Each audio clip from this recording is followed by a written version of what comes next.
আপনি কি জানেন বিশ্বের সবচেয়ে দামি খাবার কি?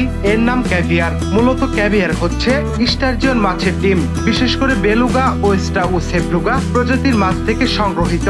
1 কেজি ভালো মানের বেলুগা ক্যাভিয়ারের দাম $1,00,000 ছাড়িয়ে যেতে পারে।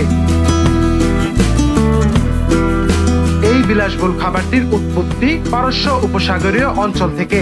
মধ্যপ্রাচ্যের রাজপরিবার থেকে শুরু করে ইউরোপীয় অভিজাত শ্রেণী পর্যন্ত সবাই এটি উপভোগ করে থাকেন। তবে ক্যাভিয়ার খাওয়া সহজ নয়। এটি বিশেষ ধাতব চামচে পরিবেশন করা হয়, কারণ সাধারণ ধাতু এর স্বাদ নষ্ট করতে পারে।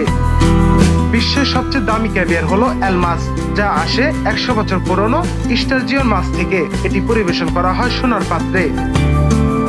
এটি শুধু একটা খাবার নয়, এটা বিলাসিতা, রুচি এবং অর্থবিত্তের প্রতীক। নাফির লিকসন, দৃষ্টি 24।